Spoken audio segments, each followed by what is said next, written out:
आकाश को अंदर लिया तो बोले क्यों लिया। मैं कह रहा हूँ कि आकाश को अंदर लिया ना, ठीक है। आप अपने बच्चे को, आप अगर अध्यक्ष हो, जिला अध्यक्ष हो, तो आपके बच्चे को उपाध्यक्ष बनाओ। मना किसने किया है? अब आकाश को निकाल दिया फिर भी चिल्ला रहे हैं, तो ये तो बात गलत है। कैडर, आप सुरेश साखरे को कैडर बोलोगे? जो यहाँ से भाग जाएगा वो कैडर है? वो कैडर नहीं है। हाँ, वो कैडर नहीं है। कैडर वो होता है, ये देखो देवराव जी शिंदे यहाँ बैठे हैं। हाँ, जब से बीएसपी बनी है, बीएसपी बनने के पहले DS4 से बने हुए कार्यकर्ता है, मेरे साथ काम किए हुए हैं। ये सांगोड़ है, कितने पुराने लोग हैं। ये इधर हमारे पास में एक मुन्ना, हाँ, बीएसपी का कैडर है, कहीं भागे नहीं है, यही है। जो भागते हैं उसको कैडर बोलेंगे लोग, तो क्या काम कर। देखिए, मैं बीएसपी का कोई 54 का भी सभासद नहीं हूँ, लेकिन ये बात जरूर है उधर से, लेकिन ये बात जरूर है कि मेरे विचारधारों पे ये पार्टी चलती है। दुनिया, ये भारत की विचारधारा मतलब कौन सी विचार? बुद्ध, फुले, शाहू, अम्बेडकर, कांशीराम जी। बहुजन समाज पार्टी के संस्थापक माननीय कांशीराम साहब, इनकी जयंती आज एक बहुत बड़े तौर पर प्रदेश स्तरीय महाराष्ट्र के नागपुर में बनाई गई है और इस पूरे के पूरे कार्यक्रम में बड़े पैमाने पर लोगों का जमावड़ा देखने को मिला और इस जमावड़े में हमारे साथ भंते जी भी हमको देखने को मिले। तो उनसे हम चर्चा बातचीत करना चाहते हैं कि माननीय कांशीराम साहब ने जिस तरीके से तो माननीय कांशीराम साहब ने इस देश में बामसेफ बनाया, DS4 बनाई, बहुजन समाज पार्टी बनाई और बहुजन समाज पार्टी का निर्माण किया। अब राजनीतिक तौर पर जो काम कांशीराम साहब का है, लेकिन कहने की बौद्ध भिक्षुओं का बहुजन समाज पार्टी के इस कार्यक्रम की मौजूदगी के मायने क्या है? क्या कहेंगे बनते जी, आज कांशीराम साहब की जयंती है? मैं कांशीराम साहब के जयंती के उपलक्ष्य में जितने भी बहुजन समाज पार्टी में काम करने वाले कैडर बेस वर्कर हैं, उनको यही चाहता हूं कि आज ये संकल्प ले और अपने बाल बच्चे और बीवी को ही अपना कैडर पढ़ाए। बाकी अब बाकी की बात बाद में होगी। यही आज संकल्प लेकर अपने बच्चे और अपनी बीवी, अपने भाई, अपने बाप, अपने माँ बाप को ये कैडर बेस, जो आप कैडर है ना, खुद कैडर कहते हो ना, वो कैडर आप अपने बाल बच्चों को ही दो, बाकी की बात में। अच्छा, आप परिवार को तैयार करने की बात कर रहे हैं, क्या होगा अगर परिवार को कैडर दिया जाएगा, परिवार को ये मूवमेंट समझाई जाएगी, क्या बदलाव? लोग यहाँ आए हैं, उनके एक आदमी के साथ में, एक आदमी के परिवार में 4 लोग भी हुए, तो चौपट लोक संख्या यहाँ ही मैदान में दिखेगी। और वो चौपट लोक संख्या जब और उनके दोस्त आएंगे, मित्र आएंगे, अपने भाईचारा वाले लोग, अपने समाज के अंदर के जो लोग होते हैं, जिनकी अपनी रिश्तेदारी होती है, कुछ ना कुछ रिश्ता होता है, ऋण अनुबंध होता है, उतने लोग उतने बढ़ जाएंगे। मैं तो ये कह रहा हूँ, इस तरह से अगर संकल्प लेकर कैडर में अपने घर में ही वो बात बताए, इनके ये जो भी आए ना, इनके बच्चे भी उनके दिल से सुनते नहीं है। इनके बच्चे भी आकाश को अंदर लिया तो बोले क्यों लिया। मैं कह रहा हूँ कि आकाश को अंदर लिया ना, ठीक है। आप अपने बच्चे को, आप अगर अध्यक्ष हो, जिला अध्यक्ष हो, तो आपके बच्चे को उपाध्यक्ष बनाओ। मना किसने किया है? अब आकाश को निकाल दिया फिर भी चिल्ला रहे हैं, तो ये तो बात गलत है। कैडर उसको नहीं बोलते। कैडर, आप सुरेश साखरे को कैडर बोलोगे? जो यहाँ से भाग जाएगा वो कैडर है?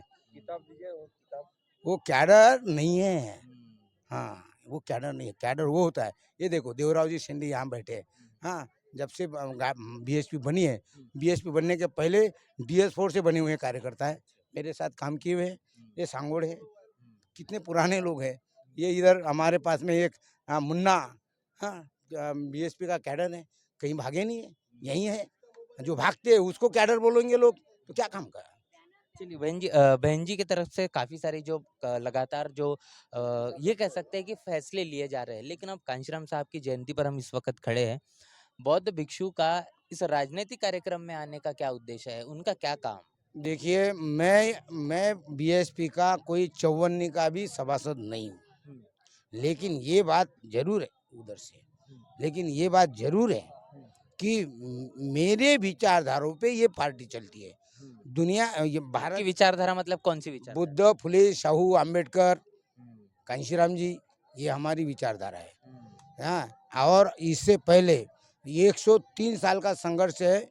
महात्मा ज्योतिबा फुले से ये शुरू हुआ इस स्वतंत्र भारत के अंदर में, या अंग्रेजों से कालखंड से ये मूवमेंट शुरू हुई हमारे ज्योतिबा फुले, सावित्रीबाई फुले से।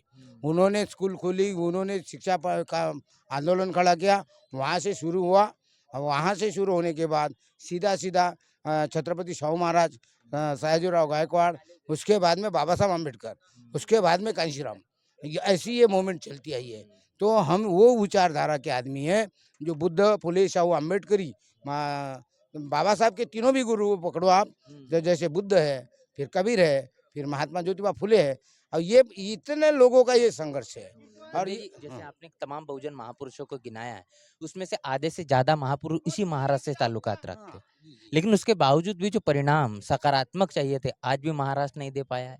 क्या वजह मानते हैं इसकी? इसकी वजह ये है कि जब 1932 में गोलमेज परिषद हुई थी, तो उस टाइम में गोलमेज परिषद में जो इन बहुजनों को जो कम्युनल अवार्ड मिला था, तो वो कम्युनल अवार्ड के खिलाफ गांधी जी के लोगों ने या आरएसएस के लोगों ने, मनुवादी लोगों ने ये प्रोपोगंडा फैला दिया या गुमराह किया कि अरे आप वहाँ पे जाओगे, वहाँ फुले के लोगों को बोला अबे वो आपको क्या मार बनना है, आपको अछूत बनना है, तो उनको रोका गया। उसके बाद में शाहू महाराज के लोगों को, शाहू महाराज को तो सीधा धेड़ों का राजा कहा गया। इन लोगों ने ऐसी गलत फहमियाँ फैला के, मनुवादी लोगों ने, मैं ब्राह्मण को बोलता नहीं, ब्राह्मण जो ब्राह्मण समाज का आदमी है, तो मैं तो ये कहता हूँ कि भाई सविता कबीर, जो सविता कबीर है, उन्होंने तो हमारे बाबा साहब को जिंदा रखा संविधान लिखने तक। इतनी तबीयत खराब होने के बावजूद भी उन्होंने संविधान लिखने तक बाबा साहब की हर चीज़ से दक्षता से उनको दवाइयाँ दी, ये दिया, वो दिया। ब्राह्मण लोग उनको बाबा साहब के मूवमेंट को सहायता दे रहे थे, मुसलमान लोग बाबा साहब को सहायता दे रहे थे, हाँ, और हमारे लोग उनके खिलाफ जा रहे थे उस टाइम भी। तो क्या लगता है आज वर्तमान स्थिति में वो बात बदली है कि आज भी वो चीजें जारी कह है? रहा हूँ, हमने तो गुलामों को गुलामी की, हाँ, ये ऐसा दिला दिया है। अब तो लोग ही चिल्ला रहे हैं। हमारा काम बोलने का था, गुलामों को ऐसा दिलाना का था। बहन जी ने ऐसा दिलाया, कांशीराम ने ऐसा दिलाया, और वो बोलते ही है कांशीराम तेरी नेक कमाई, तूने सोती कौम जगाई। हाँ, उस टाइम हम ओबीसी का मंडल आयोग लागू करो वरना कुर्सी खाली करो, ये एक आदमी था हमारे पास में ओबीसी का, और वो सारे बच्चे चिल्लाते थे फजूल बाबा साहब ने ये 340वीं कलम लिख दी, हम ही ढूंढना पड़ रहा, हम ही खपना पड़ रहा, ये बात थी। पूछो इनके। सही बात। महाबोधि महाविहार का जो आंदोलन जारी है, आपने देखा आंदोलन में किस तरीके से तमाम बौद्ध भिक्षु मैं महाबोधि महाविहार आंदोलन को सपोर्ट करता हूँ, लेकिन जो तरीका ये बनते लोग अपना रहे, उस तरीके को मैं विरोध करता हूँ। जैसे कि जिंदाबाद मुर्दाबाद, आज का या कल का ये यूट्यूब पर मैं देखा हूँ कि एक महंत वो चिल्ला रहा है, सारे आरे उनकी सत्ता है, उनको ये बंते जी को हकाल देंगे, गोलियां चलाएंगे। अरे भाई, वो गोलियां चलाने के लिए और ऐसे आंदोलन करोगे आप? हाँ, सीधा सीधा समाज में जाओ ना और लोगों को बनाओ, हाँ? लोगों को तैयार करो ना। आंदोलन करने से कुछ नहीं, आंदोलन आपका तब सक्सेस होगा। महाराष्ट्र में भी हमारी 14 सीट आनी चाहिए लोकसभा की, महाराष्ट्र में हमारी सत्ता बैठनी चाहिए। कौन सी बड़ी बात है महाराष्ट्र में सत्ता बैठने के लिए? अगर फुले के बच्चे और शाहू के बच्चे और बाबा साहब के बच्चे एक जगह हो जाए, किसी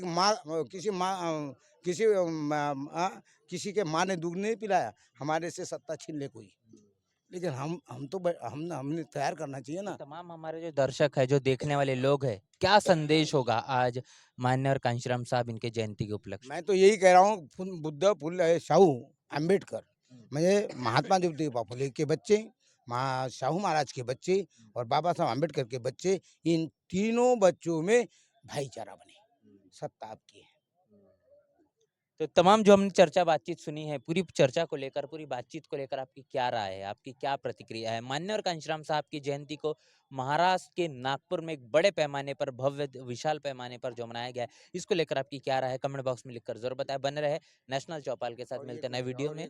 जी, बनते जी और कुछ कहना चाहते हैं, उसके बाद हम इस वीडियो को समाप्ति पर लेके जाएँ? मैं जी। सभी दर्शकों को ये विनती करता हूँ जी। कि हमारा बेटा पराग जी है, हुँ। तो बहुत मेहनत करते हैं, बहुजन समाज के लिए बहुत मेहनत करते हैं।